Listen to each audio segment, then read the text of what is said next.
Hello, my name is James Furlo, and this is my lovely wife, Jessie Furlo. Hey.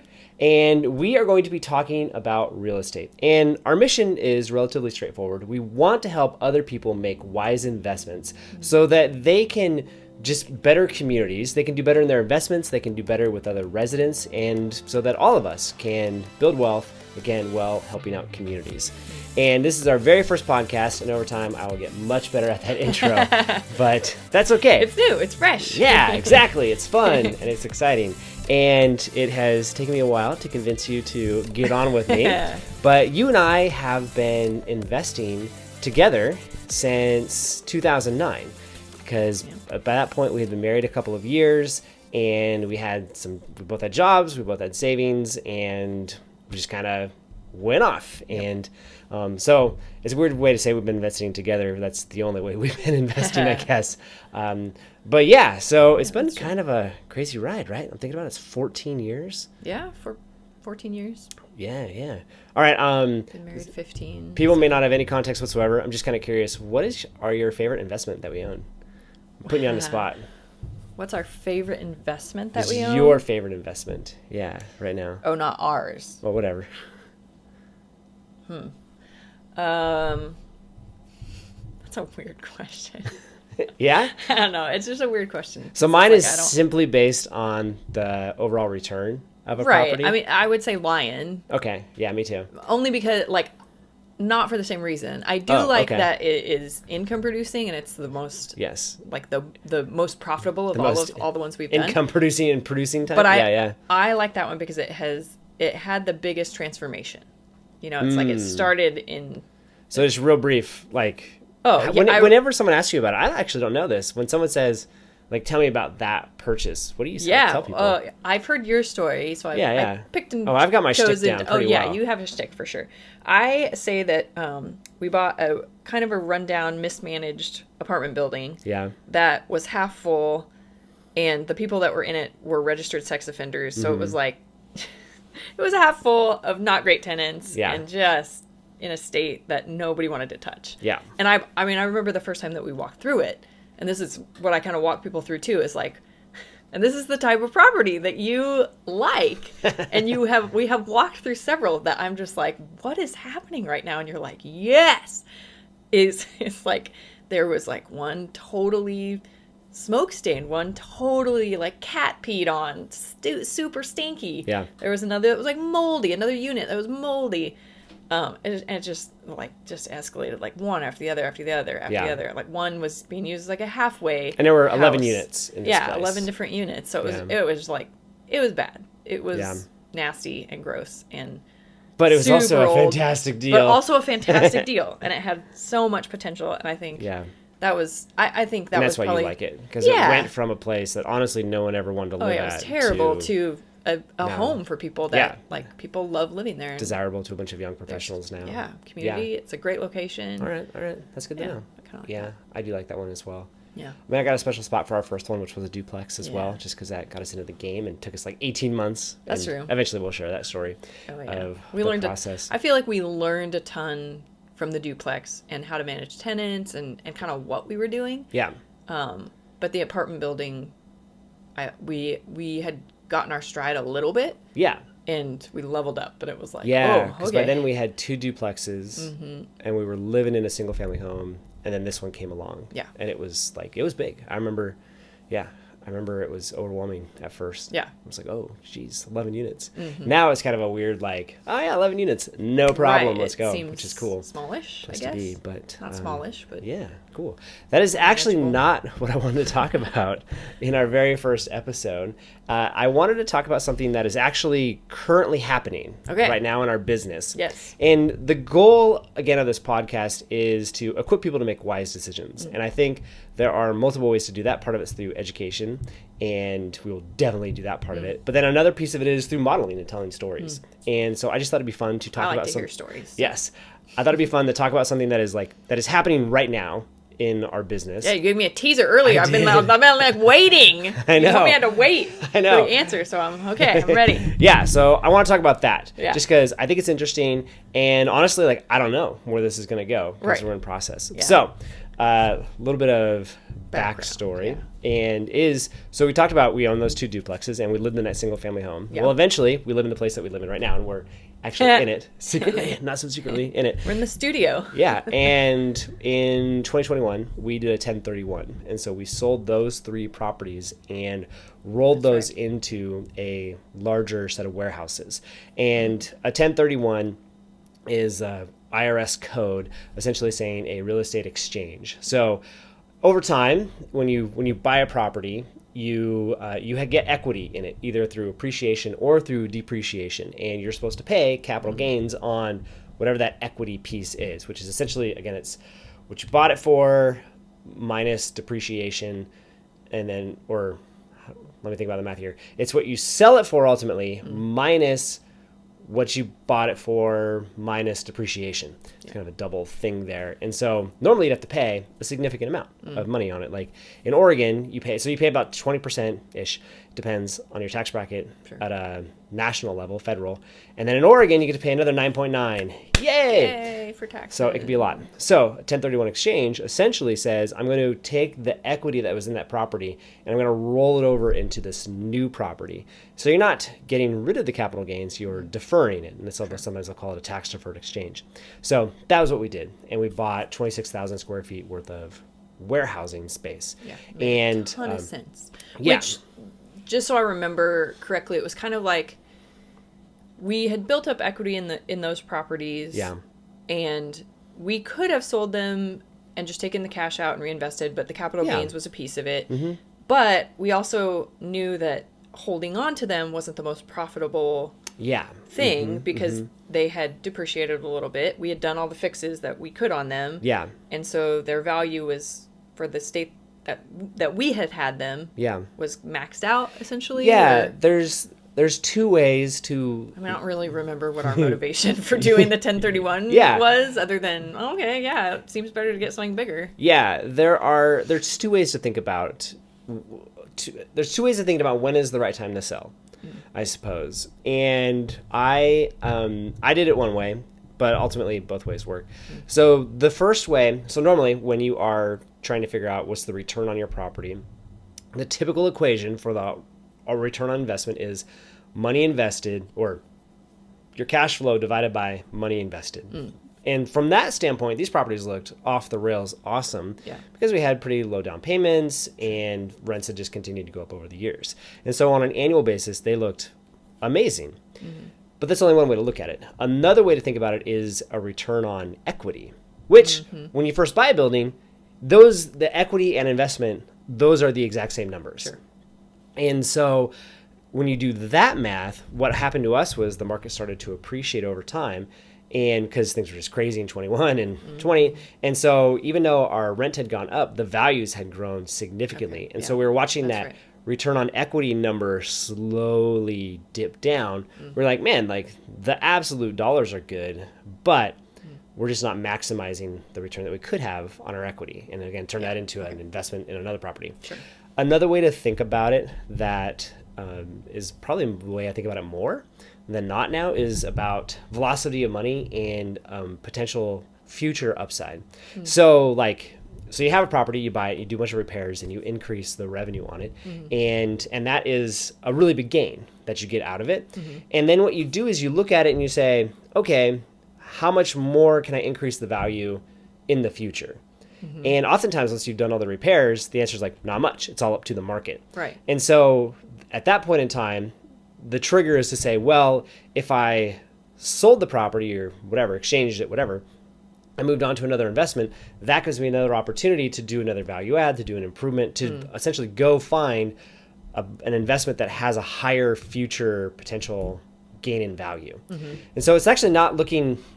The return is there, but you're looking at the value of the property, and how much can I increase the value of this property? That delta of like, where's the property at, and where can I get it to? Correct. And you want that to be bigger. Yeah. In the next, I don't know, year, 3 years, something like that, whatever time horizon makes sense for you. And once you've already done the fixes on the current property, it's pretty small. And I think part of that is just, it's been a change in our philosophy and how we've invested. Because when we first got started, it was all about cash flow. Sure. Like it was, I want to replace my job's income. Yeah. that was it. So return on investment, ROI, like that's fundamentally a cash flow type of number. Is like that was the senior metric that we cared about. Yeah. We're now at a point where it's like, well, I want to grow the value of the investment because I know that cash flow is going to follow behind it. And so the way we think about it and measure it is slightly different. They can ultimately lead to the exact same outcome. Sure. Though I would argue with the way of thinking in terms of, well, how much future value can I add to this investment? You'll tend to flip investments faster, is my guess, because it doesn't really matter about the appreciation anymore. It's just like, okay, time to move on. So we ended up doing this 1031, and we bought these warehouses. Yeah. And it was kind of an interesting deal because there were, what was it? It was a big warehouse, and then there were like two smaller ones, kind of. And then there was a little office space. And then part of what we also got with the negotiation was 1.5 acres of land. And it was like this triangle piece of land. And it is all on I-5.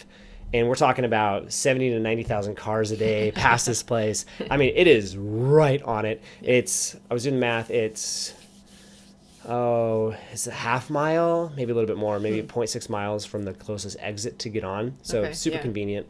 So awesome. It's not, but it's also not in between any, it's like, it's in between two largish cities. It's kind of in the middle. So that's kind of a little bit of a knock against it because it's in more county territory. Sure. So, although people are traveling the yeah, highway to get to either of those cities regularly. Yeah. So. Yeah, exactly. But it means if you're going to the office, like you have to commute to the office. You can't just like, oh, it's a 5-minute drive. No, it's close to like 15, 20 minutes. Yeah. So anyways, so we bought this place, and like I said, it came with this piece of land, and I didn't really know what to do with it. The property itself was a decent return on investment, and it's from a percentage standpoint. Sure. From a cash flow standpoint, we because we ended up putting $600,000 into this thing as that 1031, the cash flow is significantly bigger than what we were getting with the other places. Yeah. But from a future potential value standpoint, honestly, it's not that much. It was this cash flow play. Sure. Is what we're going for. But now I'm looking at it saying, okay, what's my future potential value? Yeah. And my back of the envelope math is saying, man, I should honestly sell these things and move on and go get a value add type of deal. But first I'm looking at is the land. And that's because of the way we structured this thing. There's technically two different purchases that happened. We bought the warehouses, and that is 100% in the 1031 exchange. And then there was the land, which was a wholly separate purchase and not part of the 1031 exchange at all. I didn't know that. Yeah, and part of it's because land and a building are not exactly not like for like. Yeah. It's a thing. And so it was a way for us to keep things separate. And so that means I can sell the land and it's Good. separate. Yeah, it's not part of it. It doesn't get messy with the 1031. There's no built-in cap, not cap, built-in equity and that I got to worry about with it. Technically, these other two warehouses are two other plots. So in theory, I could sell those individually. Further complicating those, again, part of it is this 1031 exchange, like how much was apportioned to each. But there's also a single loan on it. And so if I only sold one of the properties, I would have to get a whole new loan as well for the remaining one. Sure. It'd be a thing. And then there's all sorts of questions. But like, not with the land. That's correct. Yeah. The land is like, it's separate. As far as, on paper, legally, just maybe not mentally, it is a wholly separate investment and property. Okay.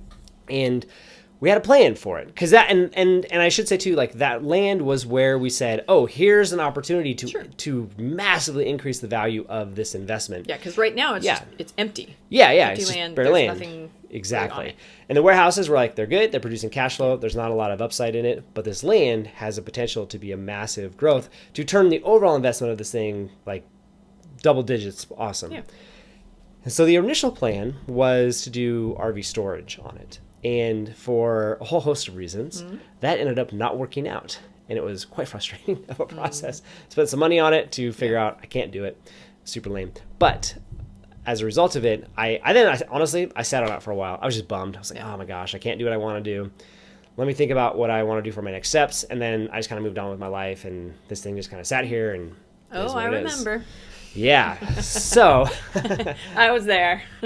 And so I've reached a point where I've said like, okay, I need to do something with it. And honestly, it's probably not me who's going to do something with it. I need to either lease it or sell it to someone else who will do something with it. Sure. And thankfully, the way that we structured the deal was because we got this 1031 thing going, we put like $50,000. This land should have been sold for $300,000. And we ended up buying it for $250 because everything was kind of amorphous, right? The seller didn't care because they were like, oh, right, whatever. He was selling it as one big thing. Yeah, exactly. Opinion, yeah, exactly. And so I was able to shift $50,000 of that land value into the warehouses, which kind of meant I had a $50,000 equity just buffer built right into this piece of land. Oh, I should also say the seller gave me a note of $250,000 for the land. So I bought it for $250. I have a note for $250. So right now I have essentially like zero equity sitting in this thing, which I was totally cool with because again I was going to do a value add thing. It's not working out, and so now I'm like, all right, I gotta lease it or sell it. Yeah. And so put it on the market, and at I forget what the rate was. It was like $1.10 per foot per year for lease. For leasing, yeah. Yeah, and it's about 70,000 ish square feet. Yeah. And so anyways, so we put it out there, and there's a contractor company who has expressed interest in it. And this is the teaser that I gave you. Yeah. And so I went over this morning. Contractor, like builder? Construction, yeah. Okay. Yeah, exactly. And so I went over there this morning. We met at 7 a.m. It's actually pretty funny. They were like, we want to meet at sunrise. And I looked it up and I was like, that's like not sunrise, but that's okay. and so we got out there. We looked at the land, and it was dark. And like half an hour later, it was light enough to look at it. And it was like, that's amazing. Oh, well, it happened. But it turned out well for us because then we got to go off and do fun stuff with friends. But that's all right. And so anyway, so we met there. We looked at it, answered some questions for him, and kind of told him, all right, here's what the deal is. Here's what it looks like. And so the potential buyer, potential buyer, and his agent went back. And so they called back earlier today saying, hey, we're interested. Let's, would you be interested? Yeah. And so they made an offer of $400,000 for this property. For the land. For the land. Now, the way they want to structure it is they want to pay $300,000 cash, and then they want me to give them a loan for $100,000 for that remaining balance for some unknown interest rate for the next 3 years. And so that was kind of, real, and it was just verbal. Here's what we're thinking. And my agent, he was like, it's kind of a flinch test, to see how it all shakes out. Sure. And so that's kind of where we're at. Now, one of the things we did yesterday, because we knew that this tour was coming, and we had a hunch that they were going to be more interested in buying rather than leasing. Sure. And so I was like, all right, we actually should look up and figure out how much potentially this land is worth. And so we looked all around the valley, looked at all the different land comps. I don't actually remember when we looked. Did I look at that? No. They went off and they just did their own research. They looked at it. Okay. Yeah. I was like, I thought you said that we did, and I was like, oh, no. I don't remember doing that at all. As in those agents and the myself. Agents. The brokers and myself. I got it. You guys looked at it and got a price range that you thought was reasonable. Now, it's interesting because there are, depending on how you decide to look at this and how valuable are 70 to 90,000 cars going a day? How much of a detractor is it that there's no water on it, that it is just dirt and there's not rock, that a fence will need to be made and there's some other tenant improvements that will need to happen. But also it's it's close to Salem, but it's not in Salem. And there's all sorts of questions. Yeah, all sorts of benefits and or negatives depending on who you are. Depending on how you want to value this thing, you could say that it's worth $400,000, or it could potentially be worth up to $700,000, depending on how you want to look at your comps. Interesting. Another way to look at it would be to say, okay, if you were to have this thing fully leased out, and then you take that and you say, and there's a going cap rate in the area of 7%, what would that value of the property be? And that honestly puts it at like a $1.2 million range. But then what you have to do is you have to kind of back out and say, well, there's no land. Or I'm sorry, there's no building. So if there was a building, what would that be worth? And you got to subtract that out for it. And again, it kind of puts you in that $600,000 to $700,000 range ish. unless it's a super nice building and it's not rented at a good rate, in which case then it could put you down like the $300,000 range. And so it's just kind of it's messy, honestly, because there's just very few comps for this place. And that's also one of the exciting things about land is it really comes down to how well can you tell the story of the value behind this thing, how badly does this person need it, what are other options. And during our tour, they made sure to let us know that they were looking at something else. You're like, yeah, absolutely. They're doing and saying all the right things, everything that I would say and do if I was looking to buy. Sure. And so I don't know where we're going to go with this. We are super early stages. I'm trying to think about when we will actually publish this podcast.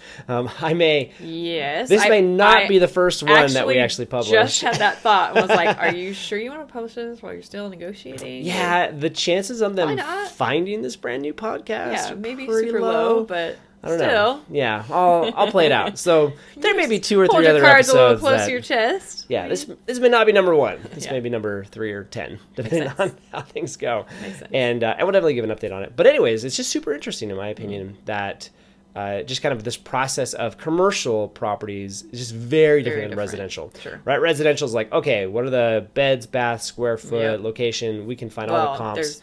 Dial it in. So many comps that you can. Yeah. And you just kind of go, like, this is what it is. But this one's a little bit more free flowing. It's a lot less free of a market, or how do I say it? There's just less buyers and sellers. Yeah. So it's just less buyers and sellers, and the use for the property is super dynamic. Like a contractor would use it for something totally different than an RV salesman, right? Or whatever, or the warehouses that we have people in. Totally. Yeah. So there's just a lot there, which is interesting. So anyways, so I got an offer on it, which is cool. I was curious. Yeah. What would be your counter to that? I mean, yeah, that's a good question. Because I don't like. We also are not experts in land sales. Yeah. This particular type of land, but it's kind of like based on your research, you have a much wider potential value for it. Yeah. So it's like it doesn't make sense, or does it make sense maybe to just jump and be like, great, that sounds great, let's go. Yeah. What's also interesting about this one is if we sold it for $400,000 and got the $300,000 cash up front, the way the taxes work would be kind of interesting, right? Yeah. So not only would I have realtor fees of 5 to 6%, and then I would have potentially I'd have to pay taxes on that $50,000 gain. And so at the end of the day, there's a chance we'd actually have to bring money to taxes at the end of the year. Yeah. Which is kind of a bummer. And that's something I haven't sat down and looked at the spreadsheet yet. And just to really all right, how much is it truly break even? Do I got to bring $5,000? Do I got to bring 15? What is it? Or do I get a nice little $5,000? Woo! And then 3 years from now, you get this $100,000 bonus, essentially, where you just go, oh yeah, that was there. And maybe they're paying interest all along the way of some amount. I don't know. And so that's something to consider. And for me, I don't get super excited about 400,000.